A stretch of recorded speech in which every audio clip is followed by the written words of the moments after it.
What is the Federal Reserve and what does it have to do with our money?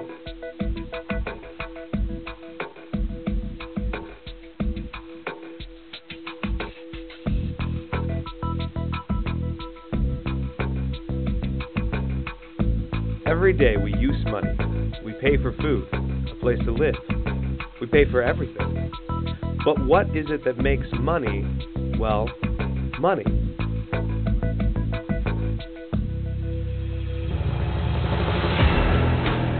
Money is the way of America, pretty much. I mean, it's how we buy things, how we live life, shelter, food, all that stuff. We agree to trade on currency, and we pretend that it has value so that we can buy stuff from people.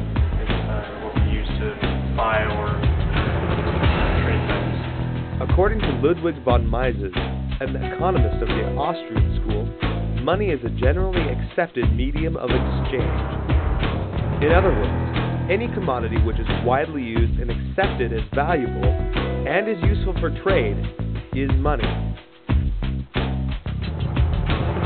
But what makes our money valuable? Why do we accept dollars in exchange for other things?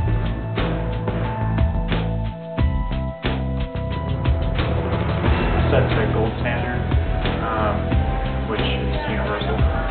That's just based on society, I guess. Pretty much based on the government. They said dollar bills worth $1, and we just go off of that.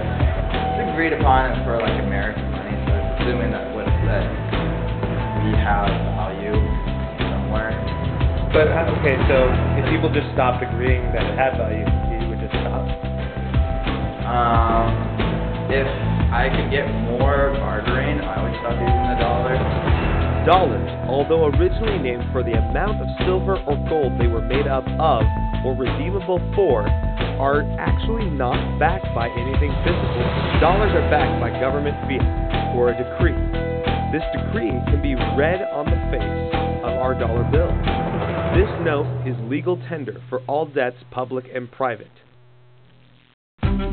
Older bills still say, the United States of America will pay to the bearer on demand $1, a measurement of gold or silver. Today, other than the word of the government, our money is just paper. So where does our money come from? The federal government? Federal Reserve? The government, the building, the dollar machines, I guess. The Federal Reserve Bank prints all U.S. money today, not the United States Treasury. The Federal Reserve is the central bank of the United States, so it's part of the government, right? The organization, either ran by the legislature or executive branch. Do you think it's a government entity, or? I would assume so. Who owns the Federal Reserve? Well, technically, people like that. So you think that the government's in charge of the Federal Reserve? Yes, because it's not privately owned. I believe it's part owned by the government, part not.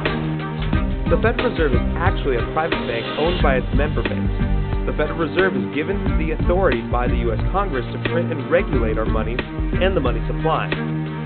But they have resisted attempts to be accountable to Congress on the basis that it would interfere with the Federal Reserve's independence. The Fed says this independence is crucial for proper maintenance of the money supply and our economy. Recently, through a Freedom of Information Act, it was revealed that the Federal Reserve gave secret loans out to banks and other institutions during the financial crisis. I asked people how much they thought this recently discovered secret bailout was.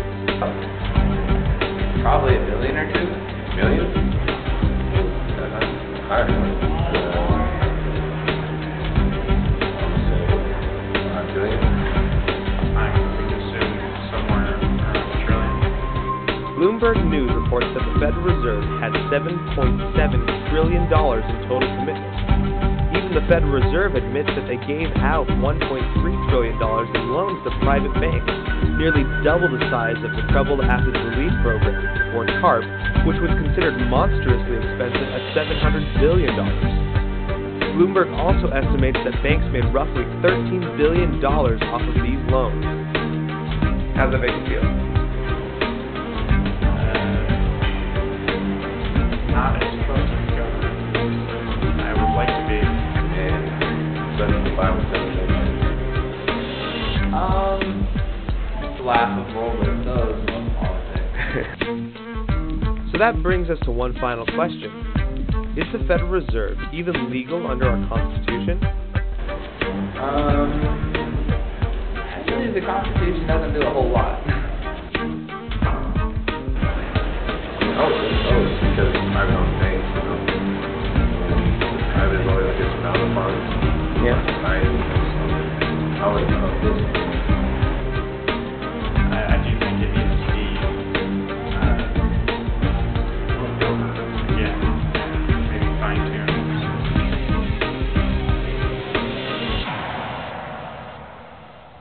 The Constitution gives Congress the power to coin money, regulate the value thereof, and fix the standard of weights and measures.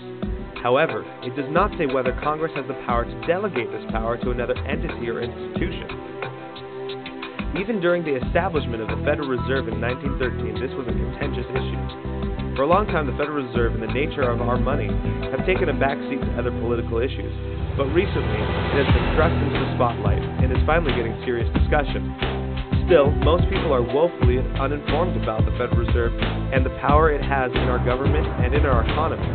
Hopefully, this will change and we will be able to have a vigorous discussion in our country about the role our central bank should play in our government and in our lives.